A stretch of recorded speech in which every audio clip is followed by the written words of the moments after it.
नमस्कार। प्रादेशिक समाचार के साथ मैं मनोज कुमार शर्मा। प्रधानमंत्री नरेंद्र मोदी कल असम के दौरे पर रहेंगे और गुवाहाटी में 5,450 करोड़ रुपए से अधिक की विभिन्न परियोजनाओं का उद्घाटन और शिलान्यास करेंगे।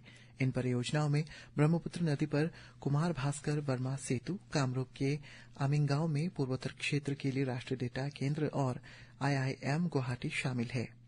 मुख्यमंत्री पेमा खांडू ने तवांग में सेराजे जामयांग चोइखोरलिंग मोनेस्ट्री के नए प्रशासनिक भवन का उद्घाटन किया। मुख्यमंत्री ने कहा है कि इस नए ढांचे से प्रशासनिक कार्यकुशलता, आवासीय सुविधाओं और बौद्ध भिक्षुओं एवं छात्रों के अध्ययन में काफी सुधार होगा।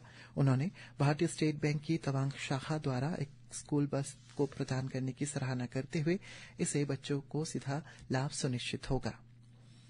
नॉर्थ ईस्ट फ्रंटियर रेलवे के अधिकारियों ने जानकारी दी है कि ईस्ट सियांग जिले के पासीघाट के निकट स्थित सिले रेलवे स्टेशन बी श्रेणी को सफल ट्रायल रन के बाद चालू कर दिया गया है। हालांकि नए स्टेशन को जोड़ने वाली यात्रा ट्रेन सेवाएं अभी शुरू नहीं की गई है। रेलवे सुरक्षा आयुक्त NFR सुमित सिंगल ने NFR अधिकारियों के साथ नवनिर्मित Murkongselek Pasighat broad gauge railway line पर स्पीड ट्रायल रन किया। विशेष ट्रेन के माध्यम से ये ट्रायल असम के मुड़को सेलेक से अरुणाचल प्रदेश के सिले रेलवे स्टेशन तक 15 किलोमीटर के खंड पर किया गया है, जबकि सिले से पासीघाट तक शेष 11 किलोमीटर का निर्माण कार्य अभी जारी है। मुड़को सेलेक पासीघाट ब्रॉडगेज रेलवे परियोजना NFR की एक प्रमुख परियोजना है।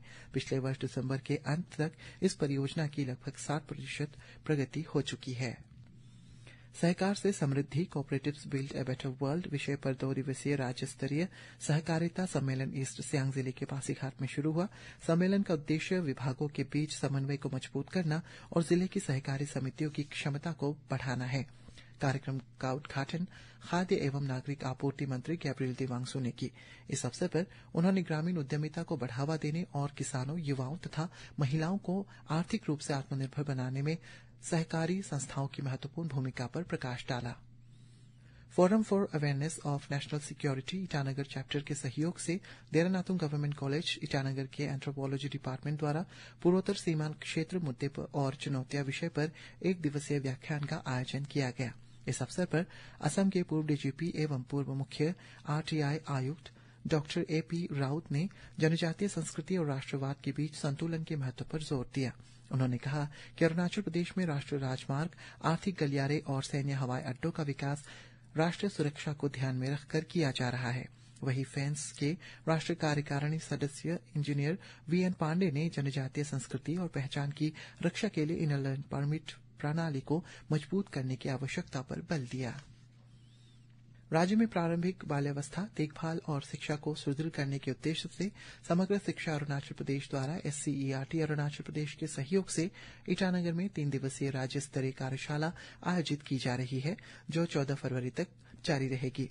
कार्यशाला के माध्यम से राष्ट्रीय शिक्षा नीति 2020 और निपुण भारत मिशन के अनुरूप प्री प्राइमरी से कक्षा 2 तक के लिए शिक्षण अधिगमन सामग्री और संसाधन सामग्री तैयार करने में सहायता दी जा रही है। इसमें कुल 42 मास्टर ट्रेनर्स को प्रारंभिक बाल व्यवस्था शिक्षा हैंडबुक पर प्रशिक्षण दिया जा रहा है।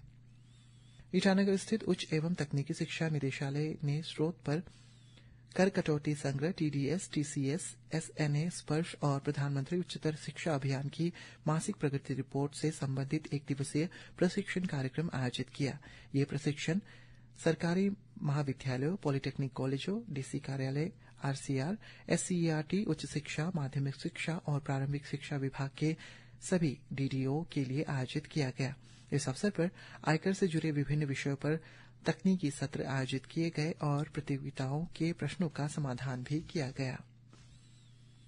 प्राथमिक स्वास्थ्य सेवाओं तक पहुंच को बेहतर बनाने के उद्देश्य से स्थानीय समुदाय के समग्र स्वास्थ्य को बढ़ावा देने से असम राइफल्स की खोंसा बटालियन ने ऑपरेशन सद्भावना परियोजना के तहत तिरप जिले के सोहा गांव में एक व्यापक चिकित्सा शिविर का आयोजन किया और संचार साथी पहल के तहत central equipment identity register CEIR portal पर अरुणाचल प्रदेश से दर्ज 7,226 गुम या चोरी हुए मोबाइल फोन में से 2,476 मोबाइल हैंडसेट सफलतापूर्वक ट्रेस कर बरामद किए गए। नागरिकों से अपील की गई है कि मोबाइल फोन खोने या चोरी होने की स्थिति में तुरंत CEIR पोर्टल www.ceir.gov.in पर रिपोर्ट दर्ज करें। इसी के साथ ये समाचार बुलेटिन समाप्त हुआ। नमस्कार।